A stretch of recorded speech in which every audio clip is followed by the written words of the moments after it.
Vamos agora ler Isaías 54, versículo 17. Isso aqui é uma palavra que nem um filho de Deus, servo do Senhor, deve se esquecer. Nem permitir que isso adormeça dentro do seu coração. Aqui o profeta está falando a todos os eleitos pela fé em Cristo. Então ele está falando com você que crê no Senhor Jesus, que pôs nele a sua fé. Ele diz assim: toda ferramenta preparada contra ti não prosperará, e toda língua que se levantar contra ti em juízo, tu a condenarás. Esta é a herança dos servos do Senhor, e a sua justiça, que vem de quem, igreja? Deus está falando que vem de mim, amém? Então essa herança poderosa, ela veio de Deus para você. Quem pagou a conta lá na cruz, a dívida, foi Jesus. Então hoje nós recebemos do Senhor. É uma dádiva, é um direito legal. Ele diz aqui que esta é a herança. O que é uma herança? A herança é quando você passa a ter direito de algo que pertencia a seu pai. Então, quando Jesus morreu, você passou a ter um direito legal nesta bênção. Esta é a herança dos servos do Senhor e a sua justiça que vem de mim, diz o Senhor. Então, qual é a nossa herança? Qual é o nosso direito legal, pastor Hugo? Ele está dizendo que você tem um direito que toda vez que se levantar contra você uma arma, uma ferramenta, tem uma versão que diz toda arma.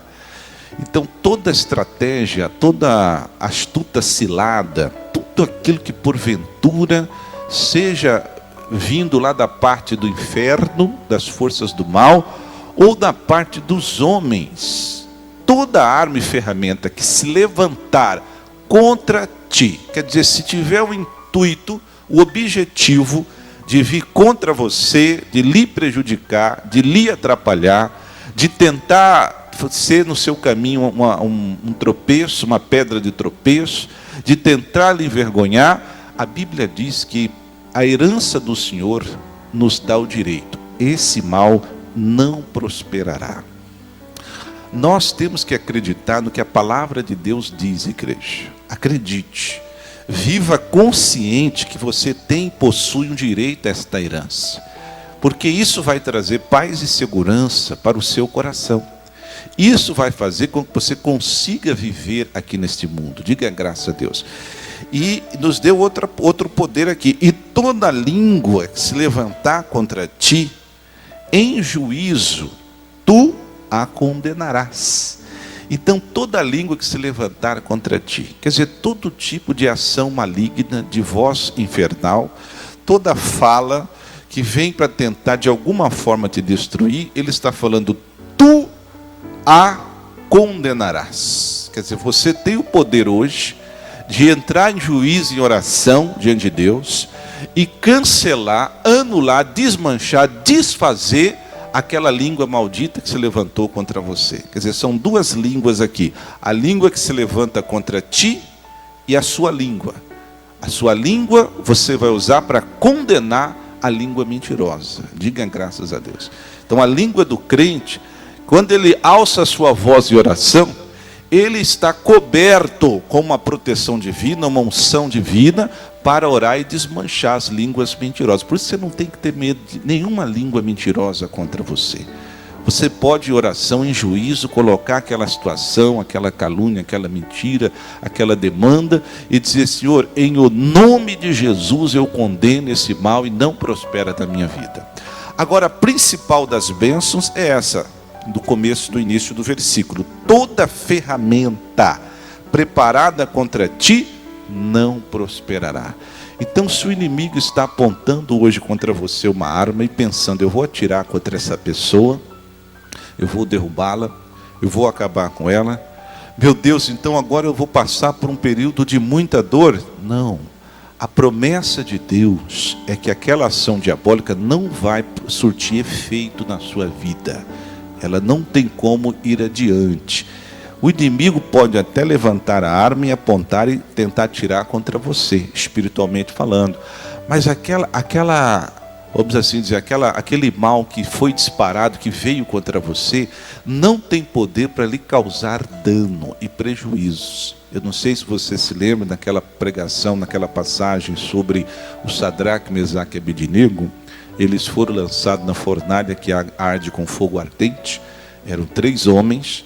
E quando o rei Nabucodonosor olhou dentro do fogo, ele viu 4 homens. E ele disse 3 coisas acerca deles. Primeira coisa, ele disse: olha, nós lançamos 3, eu vejo 4. São 4 ali. E outra coisa ele disse, eles estão passeando no meio do fogo. Aquela fornalha tinha sido aquecida 7 vezes mais. Mas eles estavam passeando como se estivessem relaxados, num ar-condicionado gostoso, um clima gostoso. Estavam sentindo nada. E aí o rei prestou mais atenção e disse: mas e também eu não vejo nenhuma lesão neles. Quer dizer, havia um poder que protegia a sua integridade física. O fogo não conseguia tocar nele. Quer dizer, o fogo é um poder destruidor tão forte que os guardas que lançaram os 3 morreram, não aguentaram o vapor que saiu da fornalha, matou os guardas que foram lançar os 3 homens de Deus. Mas os homens de Deus, veja como o fogo perdeu o poder sobre eles. Não tocava, não causava feridas, queimaduras ou lesões. Quer dizer, o fogo que representa essa arma contra a sua vida, quando ela vem sobre você, ela não causa efeito, ela não prospera. Todo laço, armadilha diabólica contra a sua vida não pode ter um intento de destruição na sua vida. Por quê? Esta, a Bíblia diz, é a sua herança que vem de mim, diz o Senhor. É um direito que você tem. Você pode aplaudir esse Deus maravilhoso. Você pode, sem medo, meu irmão, confiar que essa promessa se cumpre. Eu tenho certeza que um dia lá no céu, Deus vai mostrar, irmãos, quantas coisas o inimigo jogou, apontou contra você, atirou, mas você nem sequer viu passar perto de ti. O salmista profetizou isso, dizendo: 1000 cairão ao teu lado, 10.000 à tua direita, porém tu não serás o quê? Então você vai ver, Deus vai mostrar quantos acidentes, quantas armadilhas, quantas setas malignas não prosperaram contra a sua vida. Por quê? Porque é um direito legal. Esta é a herança dos servos do Senhor. O que nós fazemos com direitos legais? Quando você descobre que alguma coisa lhe pertence, por exemplo, suponhamos que você está numa fase difícil financeira, a coisa não está boa, você descobriu que tem um dinheiro perdido para você lá na sua conta. Aleluia. O pessoal está sem fé, não teve nenhum glória a Deus, pessoal. Antigamente o glória a Deus saía aqui do meu lado direito, mas nem aqui está saindo mais. Amém. Mas está lá fundo perdido. Tem lá uns 10.000 na sua conta. Oh, glória a Deus. E você descobriu que aquilo é um direito seu. O que você vai fazer? Você vai deixar perder lá? Sim ou não? Você vai deixar ficar lá criando poeira? Fique aí para o banco está precisando desse dinheirinho.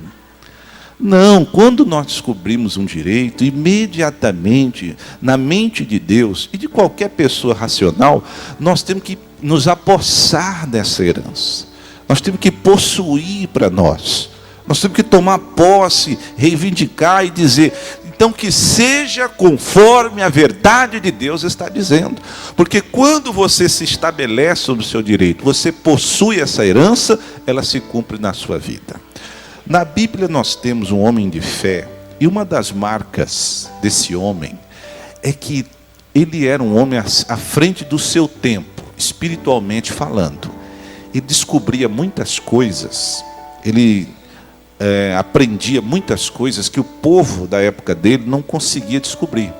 O segredo dele era meditar na palavra de Deus. E como ele descobria esses direitos, essas revelações maravilhosas, o que ele fazia? Se apossava. Ele era um homem que se firmou tanto na palavra de Deus, que a Bíblia chega a chamá-lo de o homem segundo o coração de Deus. Quem é esse homem, pessoal? Davi. Vamos ver uma declaração linda que ele faz, que tem tudo a ver com esse versículo aí. Vamos lá no Salmo 27, ver o que o salmista nos ensina sobre esse direito. Salmo 27, o versículo é o versículo 1. Isso é lindo, pessoal. Salmo 27, o versículo é o versículo 1, que diz assim, ele começa dizendo, o Senhor é a minha luz e a minha salvação. A quem temerei? Então, ele meditando na lei de Deus, na palavra do Senhor, ele chegou à conclusão que o Senhor era o quê? Era a sua luz. Então ele entendeu que ele nunca estaria perdido, confuso, em trevas. Uma pessoa, quando ela entra na escuridão, ela fica como sem direção, ela não sabe o que fazer, para onde ir, ela não avança mais, e outros sentimentos, como os temores, começam a tomar a sua vida, né? Porque ela não está vendo. Mas o salmista entendeu que, enquanto ele estivesse ligado no Senhor, olhando para Ele, Deus seria a sua luz. Deus nunca permitiria que ele caísse nessa situação de confuso, de uma pessoa ignorante, que não entende. Ao contrário, uma pessoa que sabe quem é Deus. Você sabe que quanto menos nós vamos para a palavra de Deus, nós continuamos naquela antiga condição de pessoas ignorantes. Você se lembra, antigamente você não tinha uma Bíblia, tudo que falava você acreditava, tinha cada história que antigamente, eu lembro que o pessoal falava e nós acreditávamos. Por exemplo, uma vez saiu aquela história que o fim do mundo seria no ano 2000. Quem lembra dessa história? Quer dizer, 2000 chegará, mas 2000 não passará. Você lembra, sim ou não, pessoal?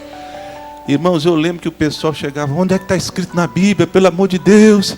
Será que nós vamos morrer todo mundo, pastor? Tinha gente que chegava assim preocupado. Mas por quê?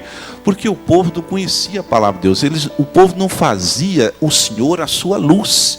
Eles ficavam em escuridão, ficavam sem direção. Isso é um perigo, por quê? Porque a pessoa cai na mão do aproveitador, do mentiroso. A Bíblia chama de lobo. Imagina, chega uma pessoa aqui, pastor, vai acabar no ano 2000 mesmo, o que vai ser de nós? Falou, mas é verdade, está escrito aqui na Bíblia, e só tem um jeito de você escapar. Como? Você tem que dar uma oferta de pelo menos 50 mil reais. E ele, desesperado, o que ele ia fazer? Ia acabar enganado. Então, o salmista, pessoal, está nos dando uma grande revelação. Faça do Senhor a sua luz. Porque quando você está em luz, tudo fica claro diante dos seus olhos. Você consegue ver tudo. Quer dizer, se tiver uma armadilha ali, você vê, olha aqui o laço aqui onde ele colocou, e você se desvia daquele laço. Diga graças a Deus. O salmista, pela revelação de Deus, ele entendeu. O Senhor é a minha luz, que mais? É a minha salvação. Quer dizer, se eu estiver no Senhor, Jesus falou, aquele que está em mim, nova criatura é. Quer dizer, as coisas velhas se passaram. Você saiu do império das trevas, veio para a luz, para a verdade, para o reino do Filho do seu amor. O salmista entendeu que Deus sempre seria a sua salvação. Mas não somente a salvação eterna. Toda pessoa que aceita Jesus Cristo, irmãos, como Senhor e Salvador de sua vida, ela recebe a salvação incondicional. Está escrito, pela graça sois salvos, não por obras. Significa dizer que a salvação é de graça.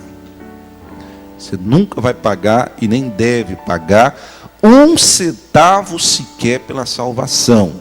Se você encontrar um pastor um dia pregando salvação custa tanto, você pode dizer as mesmas palavras de Cristo: para trás de mim, Satanás, porque a salvação é de graça. A questão de ajudar na obra, dizimar e ofertar é outra coisa, amém?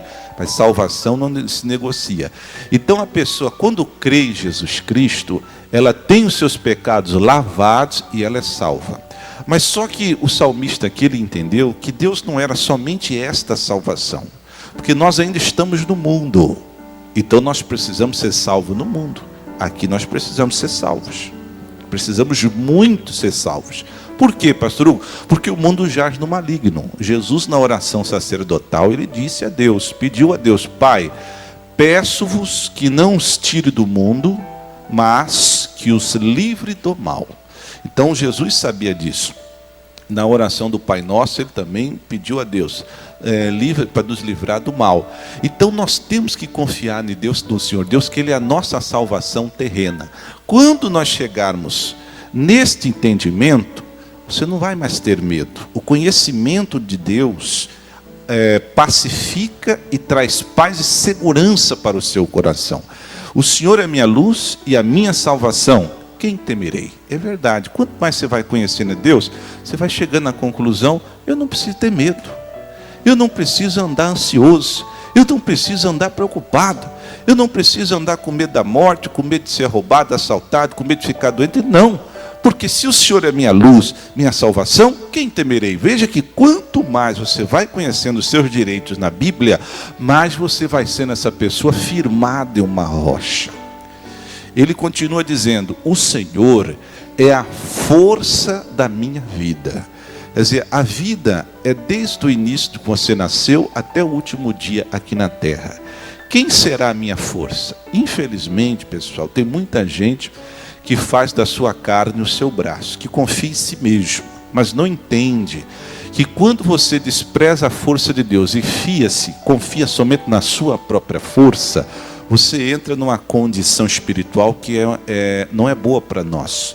O profeta, ele disse: maldito é o homem que confia no homem, que confia nele mesmo, e faz da sua carne o seu braço. Então, toda vez que nós somos tentados, impelidos a só confiar na nossa mente, na nossa sabedoria, nas nossas forças, nós passamos a perder nós passamos a entrar num estado de espírito de problemas. Maldição significa uma pessoa que não vai avançar, uma pessoa que vai ficar pelo caminho, que não tem mais força para seguir. A força que nos conduzirá até o fim, se nós olharmos para a Bíblia, o povo saiu do Egito, atravessou aquele deserto, chegou à terra prometida, com base em que força? Do seu braço? Nunca eles teriam chegado. Eles chegaram com a força de Deus. Veja que quanto mais você vai conhecendo o Senhor, você vai entendendo que é tudo por Ele, e nada por nós. Nós somos usados, somos instrumentos. Então eu tenho que me apresentar diante de Deus como aquele que diz: Senhor, eis-me aqui, usa minha mente. Então, tudo de Deus passa por você. Você é como se fosse um condutor do poder de Deus. Por isso que Jesus falou: imporão aqueles que creem em mim, imporão a mão sobre os enfermos e os curarão. Por quê?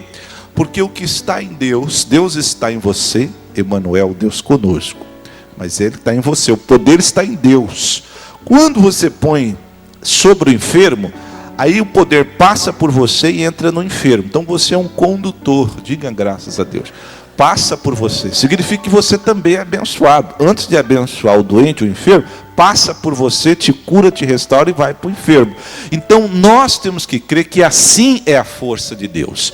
Ele diz: o Senhor é a força da minha vida. De quem me recearei? Então ele só ia entendendo, ia perdendo o medo. Quanto mais você vai entendendo os seus direitos legais, você não tem mais medo. Você sabe que toda ferramenta que estão tentando jogar contra você não vai chegar em você. Olha, irmãos, ainda tem crente que morre de medo de macumba, feitiço, bruxaria, macumbaria, magias negras, essas coisas ruins que no passado atormentaram tanto a nossa vida. Mas por quê? Por causa da ignorância. Meu irmão, conhecereis a verdade te liberta. Uma das naturezas da verdade é que ela traz total libertação para você. E uma pessoa livre, uma pessoa feliz. Então a libertação de Deus é para te deixar livre de tudo aquilo que te entristece.